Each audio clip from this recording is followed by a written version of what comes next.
Senator Dorn. Senator Hunt, you're recognized. Thank you, Madam Chair. Good morning, colleagues. Good morning, Nebraskans. At this time, I'm rising in opposition of LB1237 to put up the metal detectors, to prevent the guns in the building, all of this type of stuff. And I think some people are kind of surprised to hear me share that point of view, but I can elucidate that a little bit more. My whole thing in here, I don't know. I understand the reason for the bill. I understand the rationale for it. I don't think that it's quite thought through.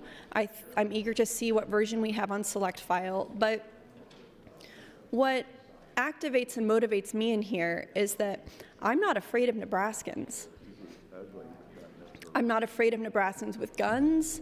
I'm not afraid of trans Nebraskans. I'm not afraid of Nebraskans and the way that they vote at the ballot box. I'm not afraid of homeless Nebraskans. I'm not afraid of immigrants, regardless of their legal status. I'm not afraid of people in the balcony who want to throw tampons at me. And I'm not afraid of guns. I'm not afraid of people who come in here with guns. You know, we talk about the gun hearings that we've had over the years. In 2020, we had the bill that was introduced by Senator McCollister to require gun dealers to give a pamphlet about suicide prevention to people who purchase firearms. And I think that there was also a bill during that hearing to require background checks at gun shows. And that bill brought out hundreds, and that's not an exaggeration, hundreds of gun owners to the Capitol to testify in opposition to those bills. I don't think we've seen anything like it since, even with some of the most hot button, controversial things that we've debated here.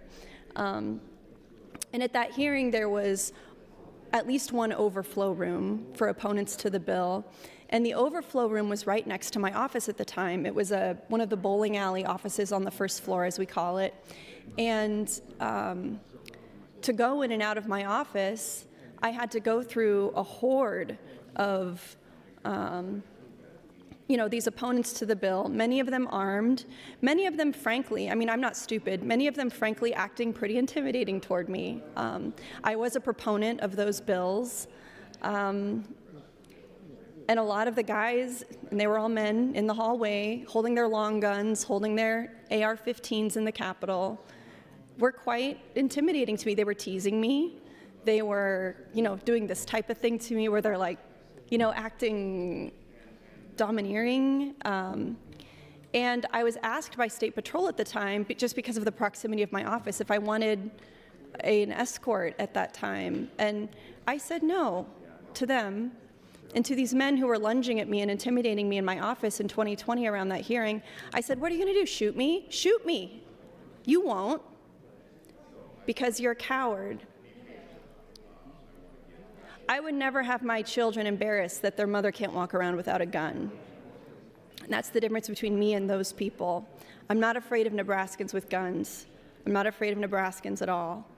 And I think that the work that the State Patrol has done in this building throughout the history of the legislature, throughout the history of the Capitol, has been very good to protect us from threats from the outside, to investigate threats that are made against us, to protect our staff. And I understand that this isn't everybody's view. And I also understand that I'm coming from a place of choice here because as an elected official, I'm one of the people who chose to be in the arena. You run for office, you file, you go through all the work knowing that something like this can happen to you.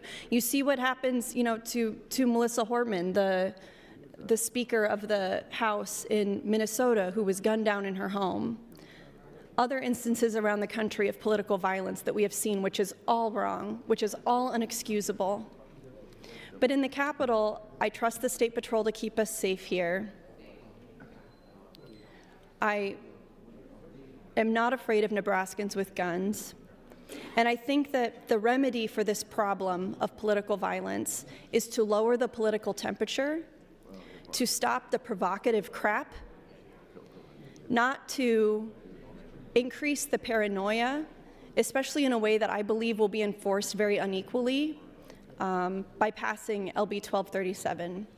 I think that if we're serious about addressing the problem of political violence, we need to look within, we need to look at ourselves, we need to look at what we are doing as elected Time, officials Senator. to raise the level of violence and address that here and now. Thank you, Madam President.